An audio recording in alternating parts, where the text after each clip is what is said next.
we're here in the studio at Finger Lakes One TV in Seneca Falls, New York, with Jim Sinacropi and one of our special guests today, who I'll reveal in just a moment. But just to introduce you, my name's Melissa Killeleagh, and I love coming here to the studio once a month, live, to share with you some of my favorite people on the planet. So this podcast was born out of the idea of just knowing, like, this life is a pretty epic journey, and I personally am guided by some of the greatest people on the planet. I like to feature these people as women who make a difference in the world, or women who make the world a better place, men who make a difference. We often share things out and about in the community and then wrap up with some ideas and inspiration. So today, without further ado, we're here in the studio with Olan Mack, who is the executive director of the House of Concern. And for a little bit of history here, before I left my 10-year career in finance to pursue my own business, I was actually on the board for the House of Concern for a number of years as the treasurer. And it's an organization that definitely has my heart.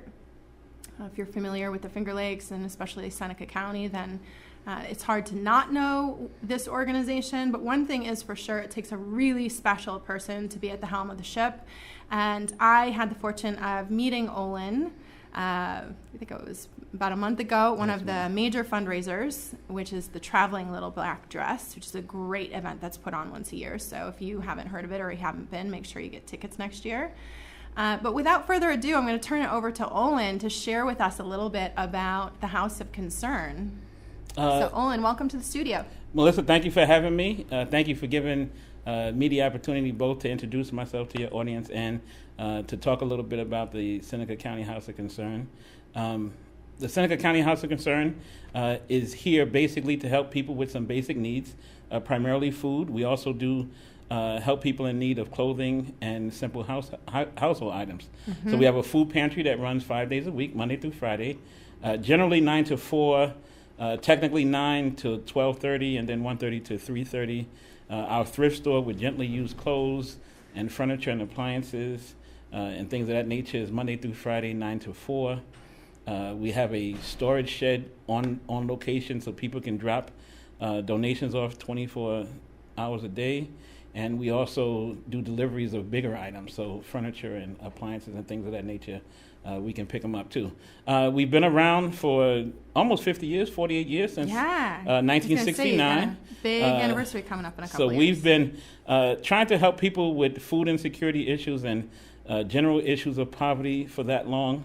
We've decided to focus on food insecurity and with our food pantry, and we try to help, like I said, Monday through Friday in terms of that. We also do a mobile food pantry every month, once a month at the facility. It's usually on a Wednesday. It runs from 2:30 to 4:30. And one of the good things about the mobile pantry is there's no guidelines. So anybody in need can come by, can get a food basket to help them stretch whatever resources they currently have and help make ends meet. Fantastic. And you also, I know a couple years ago, House of Concern was always looking for volunteers on those Wednesdays when the food's being delivered. Is that still the case? There's always a need for volunteers. I like to say that we like skilled volunteers. You know, sometimes having warm bodies is a blessing, but having warm bodies that have a little initiative and kind of sort of know things, you know, you don't want a bunch of newborn babies that want bodies, but I don't know, you know, how well they'll help us. But the mobile food pantry is always in need of volunteers. And I was just on a radio show this morning, and I said, if we could get skilled volunteers, that would be a blessing to us. So people that are skilled in terms of retail to help us with our thrift store. We have to sort the clothes. We have to tag the clothes. We have to merchandise the clothes. Somebody that was skilled, say, in the carpentry skills to help us. You know, we have an older structure, an older facility, somebody, you know, with carpentry or construction skills that can help us in those types of things. Somebody that would be able to help us in the food pantry in terms of unloading trucks or stacking the shelves and things like that. But we can always, you know, use volunteers without question. All right, fantastic. So, and one of the other things that I noticed is there's a current campaign going on for donations that's being matched. Can you tell me a little bit about that? Need to Feed, a wonderful campaign. We've been doing it. I believe this is our 4th year that we've been doing it. It's a wonderful, wonderful campaign. So we try to start the initial campaign right after the first of the year, and we seek private donations from private individuals, corporations, foundations, churches, things of that nature. And basically what we say is we're going to challenge the community. Okay. We want you to give us kind of like a startup fund, and we're going to use that startup fund to challenge the community in order to match it. So we were very blessed this year. We were able to raise nearly $12,000 in our fund, and then we sent out mailings and various things to the community and asked them to match that. And I'm glad to say this year the challenge part of it ran from May 1st through June 16th, so we have a few more days. So if you want to give, don't hesitate to give, and we accept donations 24 hours a day. You can go to our website, www.houseofconcern.org. Okay. There's a donate button there via PayPal. You can donate there. You can write a check out to us. We're located at 35 State Street, Seneca Falls, New York. So we accept donations all the time, but specific to our Need to Feed campaign, that's going to end on Friday, the 16th. And we're not at the 12 yet, but we're very, very close there. So if anybody wants to send in something to help us get to that limit or a little bit over the top, we would sincerely appreciate it. Fantastic. All right. Now, out of curiosity, did that evolve from, or is that still part of the Feinstein Challenge? It was originally the Feinstein Challenge. Okay. So the Feinstein Foundation originally had given us some grant monies under the condition, we'll give you this, and you guys get the community to match it. They were unable to continue to give us that support. Okay. So it started as the Feinstein Challenge. So 3 or 4 years ago was the Feinstein Challenge. Subsequent to that, when they could no longer fund it, it became just the Need to Feed. But we still respect the concept of it. So we still look for foundations and private donors at the beginning of the year to give us that foundation, that fund. And then depending on how much is in the fund, we go out to the community and challenge the community to match what's in the fund. Fantastic. I love it. It kind of reverses the concept a little bit. Yeah. It reverses the concept, and then your money almost goes double as far. So you know, you're kind of sort of giving me $1, but you're giving me $1, and it's actually $2 because somebody else has already given that. Right. And it helps. It does wonderful, wonderful things. Yeah. That was one of the things that really amazed me. So and why I felt compelled to be part of the board when I was there is it's amazing what you guys all do with such limited funds, right? Like how far it stretches. Look at that smile. See, seriously. I mean, it's like that's pride right there, because with such limited funds, the amount of people you're able to reach in the community, the amount of the causes you're able to attend to. And the thing that was really great, because you may not know this about me, but so when I was the finance manager for Seneca County Human Services, I think one of the things that was always a struggle is funding that came with so much restrictions. Right, definitely. Right, and so it was really great to know that a lot of our population that would fall through the cracks with some of our programs were still able to go somewhere without those restrictions, you know, so I was really grateful, always grateful, and knowing how far $1 would stretch was always amazing. One of the things that I've been in not-for-profit administration for almost 20 years, and in all my years, the support that the House of Concern gets from Seneca County is amazing. Yeah. It's truly, truly amazing how the community, for lack of a better term, takes care of its own. You know, the donations and the amount of money we get is mind-boggling. I mean, you always need more in order to meet the need. Right. But in terms of a community supporting an organization, I've never seen it on this level. So I'm very, very happy and proud to be here. And one of the things I like to tell people, cash is king. So I love to ask people to donate and to give cash and to give money. It's flexible. It allows us to do a lot of things. You know, I love food drives and can donations and things that, you know, help the pantry. But, you know, outside of that, there are still utility bills that are due, telephone bills that are due, salaries that need to be paid, insurances that need to be paid. And in order to do those things, cash is king. Yeah. You know, so the community has been very, very I feel blessed to be where we are. Yeah, absolutely. But for our viewers, like, make no mistake, one of the greatest gifts that an organization like the House of Concern can receive is support and funding that comes from out of the area. So, if you're watching this and you feel moved to do so, you can go to the website, houseofconcern.org. You can make a donation because, even though we have the community support, it always helps to have those surprises, the things that show up when we need it most, because there is such a great need in our community. So, Olan, I have a question for you, because this is what always speaks to my heart, which is, where do you find the inspiration for the work that you do? Because you've been in nonprofit administration for so long. Where does it come from? I believe it comes from my upbringing. I have to say it comes from my parents. I grew up in a Christian household. My mother was extremely spiritual, and my parents brought us up. My parents were from the South, but they brought us up in New York City, and we were extremely humble, so we may have been better off than some others, but I always remember my parents giving to those that were less fortunate, whether people were begging or panhandling or doing something. My mother in the church, we would constantly be doing some type of a food drive or a clothing drive and giving things out, doing holiday dinners, things of that nature. The church did fundraisers in terms of dinners on Saturdays, and they always had a few dinners that they would give out to people who were homeless or who just didn't have enough and who were in need. So I think it definitely comes from my parents. It definitely comes from my mother, and so many things in life experiences. If you live long enough and you experience enough, you learn that therefore for the grace of God go I.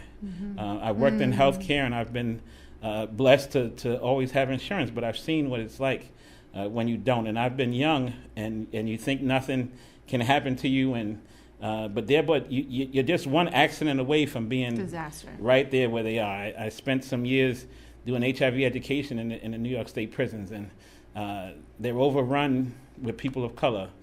I've made my mistakes when I was younger. There, but for the grace of God, I could have been there, kind of sort of doing that.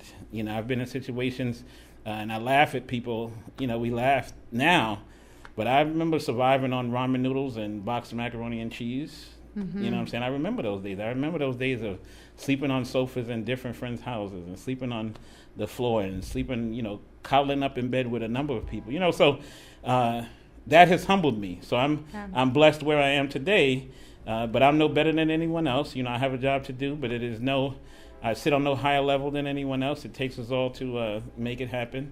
And, ultimately, though, I thank my mother and the life experiences that I've been able to have. Yeah, that's beautiful. And it's so true. I mean, we're shaped by the world around us, right? So even as small children, when we see that happening, like, a seed gets planted in our heart that we're able to carry forward. Definitely. So what brought you to the Finger Lakes? Luck and blessings. Yeah. I was working at an agency in Syracuse, and my mother had got ill, and I had left the agency. And then I had come back, and administrative work and not-for-profits don't happen all the time and don't happen every day. This opportunity presented itself. I came out, I did some research on the organization. I came out, I interviewed several times, met some of the staff. People met some of the board members. I liked them, they liked me, and we've been a nice fit ever since. Great.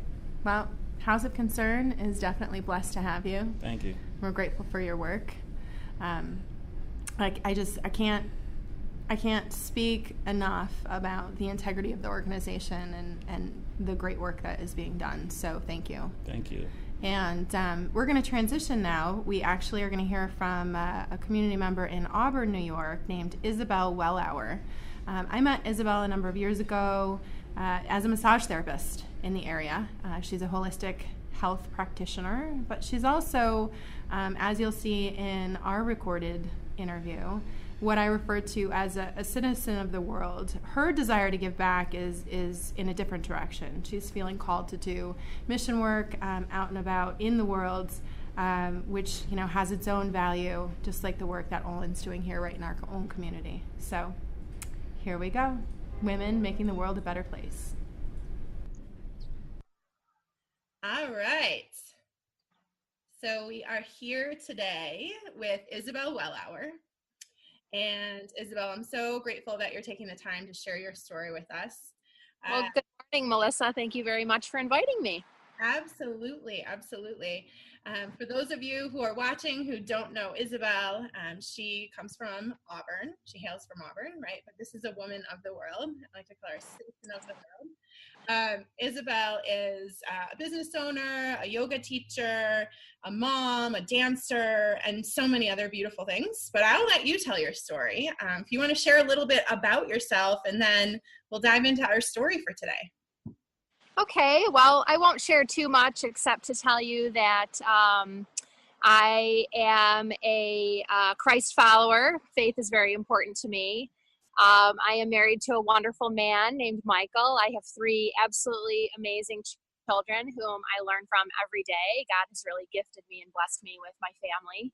Yeah. And I've been working, it's been about a little over 20 years now that I've been a yoga instructor and a dance instructor.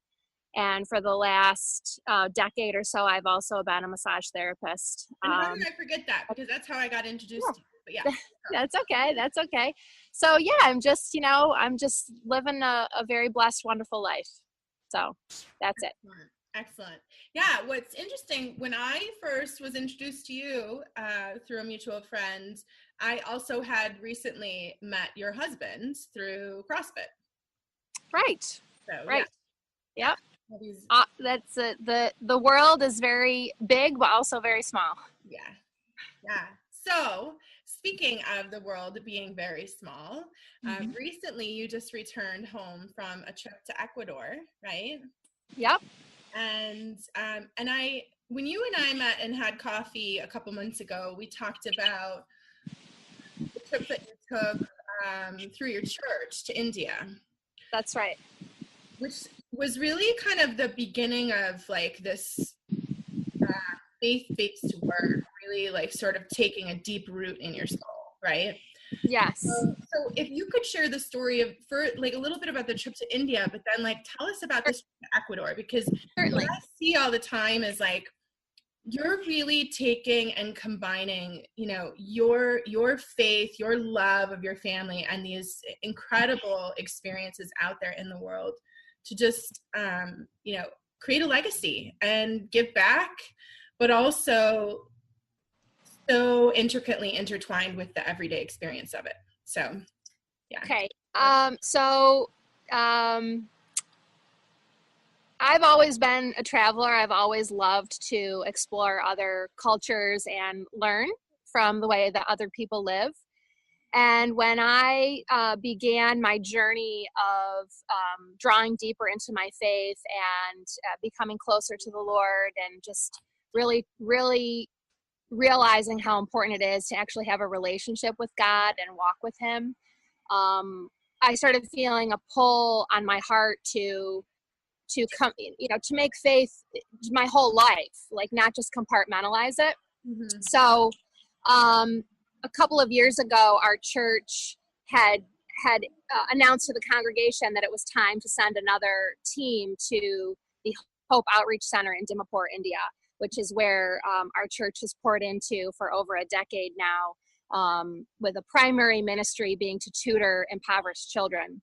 And when our pastor got up and said that he needed to put a team together to go, I just stood up and just felt like, you know, I needed to go and I needed to be there. And so my husband, bless his soul, he tried to yank me back down into my seat, and I said, no, I'm going. And then he stood up too, and he said, well, if you're going, then I'm going, and our children are going. So that began sort of a new season of our lives of devoting our resources, our time, our energy, and our family togetherness to traveling for Him and His kingdom. We took this trip in November. We had just an incredible mountaintop experience. Yes, we brought supplies. Yes, we brought resources. Yes, we built desks. Yes, we did a lot of Bible studies and fellowship, but I'll tell you, we walked away from there with a whole lot more than what we brought. And that trip absolutely changed the trajectory of our whole lives and just really had a huge, deep, profound impact on our whole family. So we decided from that point, that was just this last November, and we decided that, from then on, that we were going to make our primary mission in life to see the world through God's eyes and to try to be his hands and feet to as many people as possible, just spreading love and light. And so that turned into more of an exploration of what he wanted and where he wanted us to go. And recently he sent us to Ecuador to help a young couple with their foster care ministry called Fundazione Rescate, which means Rescue Foundation. So we did. We took our children down. Our two of our 3 children came with us, our 10-year-old and our 8-year-old. And, just like little troopers, they got their backpacks ready, and we prayed and we prepared spiritually and physically. And we went down and we had an incredible 2 weeks where we just built some ceilings. We helped with kitchen cabinets. We helped with a green space, a lawn, some play space for the children, which in the middle of the Ecuadorian jungle is pretty hard to maintain a green play space that is free from jungle foliage. So that was actually quite a large task that we were able to help with. And we just met some really wonderful people and got to pour into one another, got to pour into the family, that the Insusasti family that is there, and their children. So yeah, that was our recent trip, and we got back last week and trying to get back into the swing of things up here and figure out where God is sending us next. Yeah, and I'm sure that's quite an adjustment, coming back, because it is really bringing back that life-changing experience, and you never come back looking at your own world through the same eyes.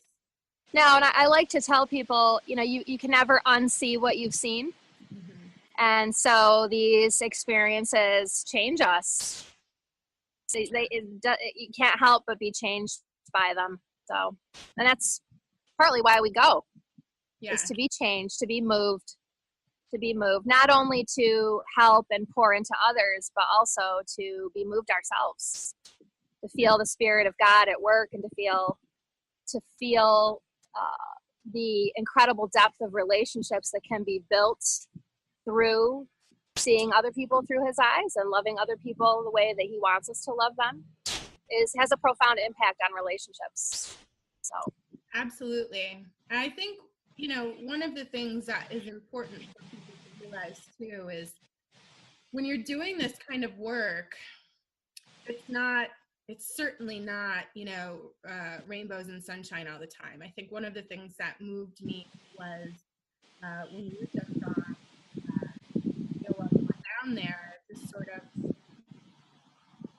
I call it the contagious vulnerability. I got that from a friend of mine, a colleague of mine, just giving this contagious vulnerability of like your experience while you were down there, and the pain and the anguish of being in the foster care environment, children who all need love and all need, arms wrapped around them, and you couldn't do it, right?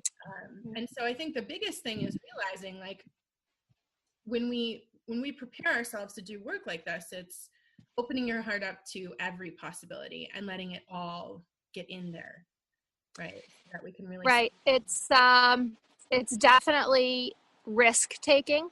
Mm-hmm. So you can't help but be cracked wide open, just on every level. Your body physically feels cracked open, your soul feels cracked open, your heart, your emotions, your brain. Having those experiences where we are really outside of our comfort zones, it leaves us feeling very raw and exposed and vulnerable. And because we're seeing things and experiencing things that are outside of our norm, outside of our normal way to live. And of course, as in any profound depth of experience, there's going to be hurt, there's going to be pain, there's going to be sorrow, there's going to be experiences where you just almost wish that you hadn't seen it. because of the profound impact that it has, and because you come back changed and things can never go back to what they used to be. Mm-hmm. So yes, we take that risk when we do that, but at the end of the day, for myself and for my family, we just feel like there's no other way to live. Mm-hmm. Because even though the hurt and the sadness comes in, also so does the extreme joy and the extreme beauty, and to see the hope in someone's eyes, to see somebody's eyes light up. There's nothing that compares to that. So I'll take it. I'll take it. I'll take the going into the orphanages of third world countries where you are, I am just on my knees, just with such extreme emotion, but then I get to find the hope in that situation, and that's where it's at. So I'll take it. Yeah, and you talked before about how this work that's calling you through your faith, really helped you kind of think about how to align, and you're putting all of your resources into it, right? You're putting your time, your energy, your money. And I think one of the things that spoke volumes to me is one of the recent shifts you guys made as a family. If you want to talk about that a little bit, the big move. The big move? Yeah. So are you talking about selling our house? Yes. Is that okay? So when we returned back from India in November, my husband and I just looked at each other, and the first night actually that we were home in our house, we looked at each other and we thought, we need to make changes. We don't need this. We don't need to be here in this big, beautiful house. And, we were happy to buy it when we did, and we were happy to pour into it the years that we'd been there. And at the time that we did move into that house originally, we felt like we kind of owed our children and owed our family this beautiful home. And after seeing and experiencing the families and children in India who have an overwhelming sense of gratitude and joy for their simple huts made of palms and mud, without running water and without electricity and without kitchens, and the joy that they had just in living such a simple life, we just felt moved that we needed to get closer to that. We needed to make more changes to do that. And I know that I'm not going to work any more than I already do, and my husband is not going to earn any more money than he already does. So we felt like one way that we could really simplify our lives and be able to pour more into other ministries would be to sell our house and to downsize. And we did, and we put our house on the market, and in 4 weeks it sold, which was a huge surprise to us. But when you're living in God's will and you're obeying the steps that he's prompting you to do, then he works out the details for us. Right. So he brought us a beautiful family that bought our house, and the whole sale went through so smoothly and beautifully. It was definitely a divine experience.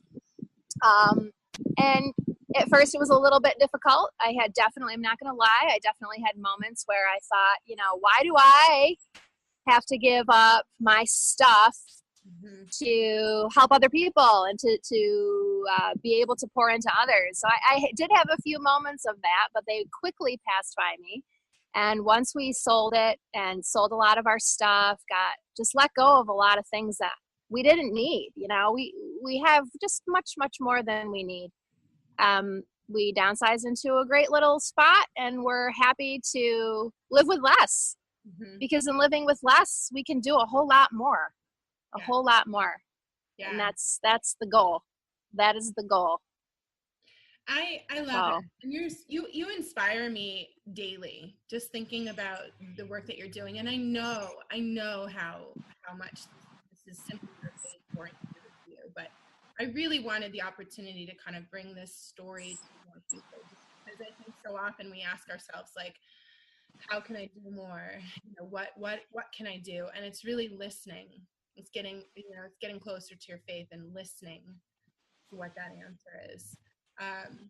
but also knowing like there's so many mind shifts that have to take place too. Like the one you and I were talking about the other day is, you know, people will say things like, oh, I don't have the money to spend or the time, you know, and it's a choice, investment, right? Like you're investing in yourself, you're investing in your family, you're investing in the world, you're investing in privacy, which is the only thing that gets left behind, right?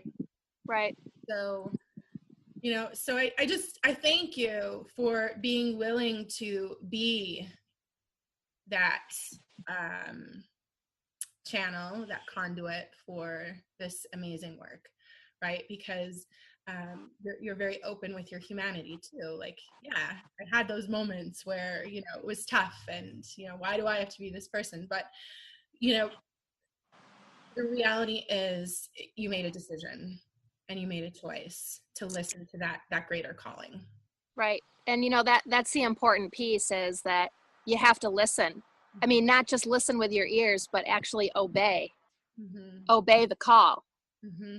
Because I feel like, well, I guess not so much I feel it, but I wonder how many people, even just in my own circle that I know and love so dearly, how many people hear it and feel the call and feel the Holy Spirit prompting them to respond, mm-hmm. but they don't.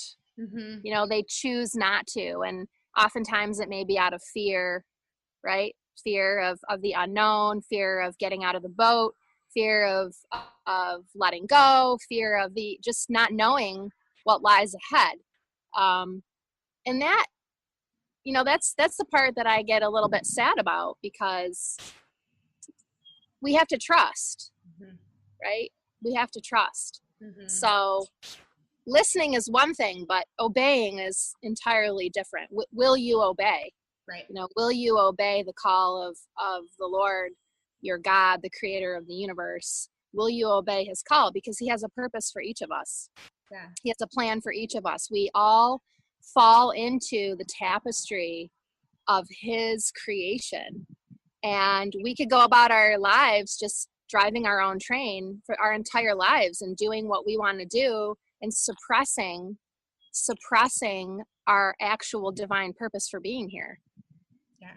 And that's the sad part for me. I don't want to be that person. No, I don't want to be that person that spends my whole existence here doing what I want and missing out on the absolute utter grandeur of what he wanted me to do here.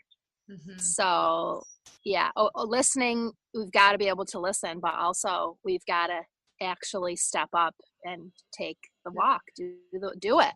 Right. What is it that you really feel that you're here for, that you feel that you're called to do? Yes. Pray on it, be mindful of it, meditate on it, and then you just have to do it.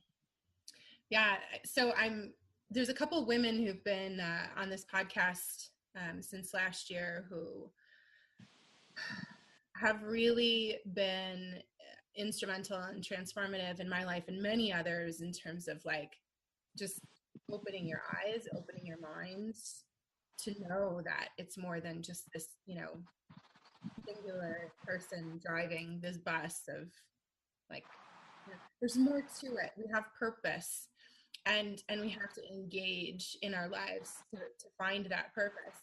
And the listening piece, quite honestly, I think is so challenging for many people, because they've cluttered their lives with so much stuff to do, so much stuff around them, that oftentimes it takes that. I think it was with Kondo or somebody who's like, the magic art of tidying up, you know, just getting rid of the things in your life that are taking up energy and time and space, that aren't allowing your heart to listen. Yeah, it's unfortunate that many of the things that we have in our lives, and I mean everything from your dwelling, you know, where you're living, to the furniture, to your hobbies, to, you know, certain friendships, to your passions. I mean, anything and everything that makes up your life. what of those things are actually stumbling blocks, and what of those things are actually preventing you from the freedom that it takes to live a divinely inspired life. Yeah. And that can be hard, because, all the things in our lives we love, we love those things in our lives. And so we do them, but then you got to really stop and meditate on, okay, how much of my life is that taking up? Yeah. How is that distracting me? Kind of a distraction is my home, right? How many hours a week do I have to work to pay for where I live? Right. How much energy are my hobbies taking up? Are they consuming my whole entire existence? Because maybe there's something else planned, and we're so distracted with our daily doings that we're not seeing it. So. Well, I thank you for your time you spent here today, and I think this is a great place to end. The question of like, what is keeping you from walking that road? What is keeping you from seeing your greater purpose here? So thank you, Isabelle. Thank you and just being willing to do the work. The work is the way. That is one thing I've learned. So I hope you have a beautiful rest of your day. Thank you. I hope you do as well. Facebook, you can follow her, and trust me, you're going to want to follow her to see like what's the next adventure. I know, as she talked about, she'll be heading to Cambodia soon, but it takes a lot. It takes a lot of strength and conviction in your faith and courage to walk the path that she's walking, where you're willing to, get rid of your house and just kind of get back to the basics, and commit your life to doing the work that you're being called to do. So, yeah. What an epic journey we are really on, right? So before I share some ideas and inspiration for you and wrap it up for the day, I want to also share, since we had Olan Mack here earlier, I want to share a little store right here in Seneca Falls called Simply Home. Jim's actually going to share the Facebook page for this business. It's just a small business in town that carries a lot of different home decor that's off the beaten path over on State Street. And on Thursday night, we are actually having an event. It's a ladies' night shop and spa where you can come down. It starts around 6 o'clock, and you can get some spa treatments, you can do some shopping, have some snacks, and just enjoy the company of other great women. And what we are doing is I've linked up with the store owner, Pam Bailey, who's just a wonderful woman, and the two of us are going to give 10% of any commissions from that night to the House of Concern, and that is in time for this matching program that Olan was talking about. So I'm super excited about this. So yeah, if you're in the area, Seneca Falls, right on State Street, across the street from the Gould, Simply Home, Thursday night, 6 o'clock. Hope to see you there. Now, back to some about your own epic journey, okay? So number one is, what vessel, if you want to be old-fashioned, or vehicle have you chosen for this journey? So that could be your job, that could be volunteer work that you do, that could be a particular community you belong to, your church, whatever it is. Where are you being inspired? Where are you feeling called to be more, to do more in this life, right? Number two is, do you have a compass and a map? Now these days, everyone's got their phones, so we can just turn on the GPS and away we go. But, that's just my metaphor for what are the values that you're living your life by. So I've spent a lot of time lately really getting crystal clear on what the values are that I want to measure my life by, right? So when I get to the end of my years, I can say, like, how did I do according to these values? And I'm going to share mine with you because I think it's helpful to know what I'm talking about. So you can go and do this exercise yourself if you want to. But for me, it's about faith and fun and family and freedom. It's about courage and commitment. It's about growth and giving back. It's about passion and purpose. and it's about service and self-mastery. That's what my epic journey is all about. And so these guests that you see on my show, they're people who embody these things, right? So we have to know our own values, what it is we're living by, to have that compass, to have that map, right? And so then the final question I have for you is like, do you know your destination? Do you know your mission on this planet? Do you know what your purpose is for being here? And those values can often help guide you to what that is. And even when you know what your purpose is on this planet, whether it's, you know, to go build an orphanage in another country, or it's to create some grassroots movement in your own community, or it's to be a wonderful, loving parent, whatever your purpose is on this planet, you can figure out whether or not you're living according to your own goals and live a more inspired and fulfilled life when you can measure your life against them. And at the end of the day, just remember, the journey is the destination. I hope you guys have a wonderful week.